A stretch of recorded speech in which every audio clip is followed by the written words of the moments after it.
Hello, Indian Creek 8th grade students. This is Mr. Roush with your fourth and final part to our Great Depression FDR series, The Effects of the New Deal.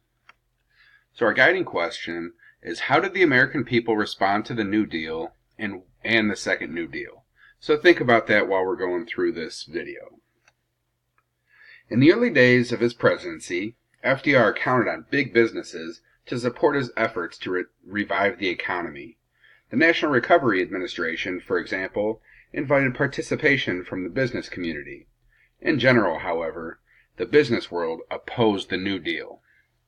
They felt that the government spent too much money trying to destroy free enterprise. And in 1934, the conservatives formed the Liberty League to defend and uphold the Constitution. The League wanted government to let business alone and play a less active role in the economy. Although the Liberty League did not win widespread support, its existence convinced FDR that big businesses were against him. At the same time with the big businesses against Roosevelt drew fire from liberal critics. One of the critics was Francis Townsend, a California doctor who rose to fame with his plan for a monthly pension or payment for older people. Older workers quit their jobs, making them available to younger people, and they would receive a pension. Townsend's plan received little support from Congress, but it did, however, force many Americans to think about the elderly poor and the needs of retired people. This would also benefit the business, since the older people are usually making more money, and that would open up the jobs for the new people that were starting off at the starting salary and didn't have all the experience.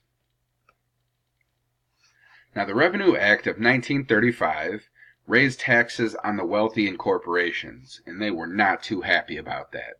The wealthy were accusing Roosevelt of soaking the rich to pay for his programs, and a majority of the Americans who weren't some of the most wealthy or owned corporations supported the act, since they were benefiting from it, and the money was coming from all the wealthy and very rich.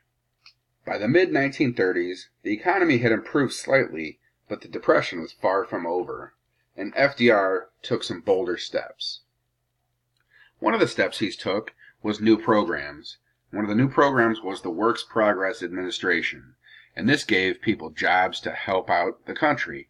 They built or repaired hospitals, schools, parks, or airports. They also found work for writers, artists, and musicians. The WPA painters decorated the new public buildings with murals. Writers and photographers documented life throughout America. The writers produced Life in America, 150 volumes that recorded folktales and songs, African American narratives, and Native American traditions. The Social Security Act created a tax on workers and employers. That money provided monthly pensions for retired people. Another tax on employees alone funded the unemployment insurance payments for people who lost their jobs. In addition, Social Security also helped people with disabilities, the elderly poor, and children of whose parents could not support them. The Social Security Act helped launch the American welfare system.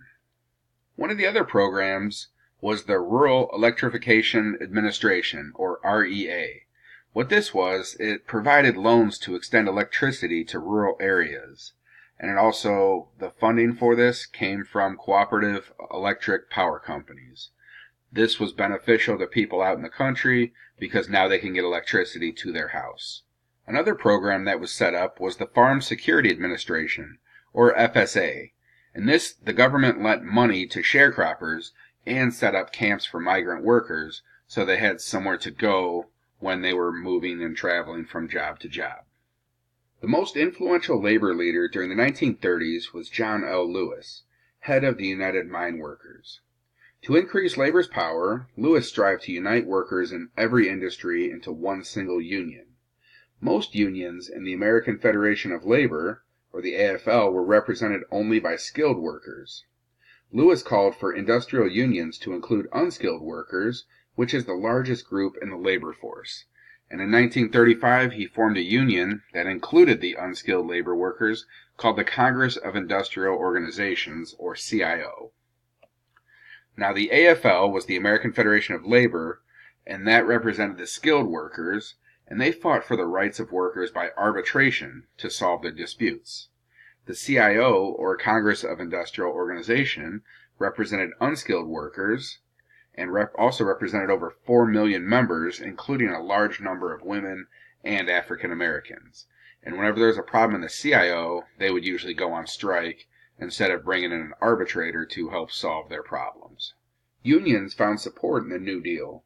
The 1935 National Labor Relations Act, or the Wagner Act, guaranteed workers the right to form unions to bargain collectively with employers. The act also created the National Labor Relations Board to enforce its provisions. In 1938, Congress passed the Fair Labor Standards Act, which banned child labor and set a minimum wage of 40 cents an hour. The FLSA and the Wagner Act form the basis of American labor rights today.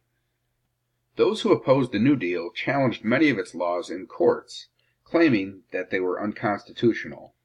In May of 1935, the Supreme Court ruled that the National Industrial Recovery Act was unconstitutional.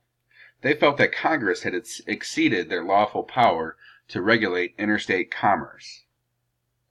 The Supreme Court seemed like it was trying to destroy the New Deal. The presidential campaign of 1936 was based on a single issue: did the American people support FDR and the New Deal? And it seems like they did, because he ran for a second term and he won. He was supported by the progressives, liberals, poor, unemployed, urban workers, and African Americans, which now these groups form the core of the Democratic Party that we all know of today. Soon after his re-election, FDR took action to prevent the Supreme Court from undoing the New Deal. He asked Congress to increase the number of justices on the court from 9 to 15, saying that the 9 justices were overworked and needed additional help. FDR would then appoint the 6 new justices, selecting, of course, justices who would uphold the New Deal. FDR's proposal aroused bitter opposition. Critics accused the president of trying to pack the court and ruin the system of checks and balances that were set up by the Constitution. This issue actually died when the court ruled in favor of the Wagner Act and the Social Security Act. The New Deal was no longer in serious danger from the Supreme Courts, but the unpopularity of the court-packing plan cost Roosevelt a great deal of support and triggered a split in the Democratic Party. By the summer of 1937, the national income had nearly returned to its 1929 level. Believing that the Depression was finally over, Roosevelt tried to reduce the government's debt by cutting spending on relief and job programs. The economy failed immediately. Farm prices dropped. Over 4 million people had lost their jobs. Times were nearly as hard as in 1932 and 1933 returned. The new economic downturn became known as the Roosevelt Recession, and that lasted into 1938. Roosevelt helped reverse it with a flood of government spending on public works programs. With spending more money on the public works programs, people who were out of work were now able to have jobs again. Now that brings us back to our guiding question. How did the American people respond to the New Deal and the Second New Deal?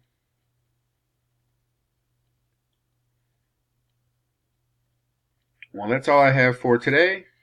Thank you and have a great day.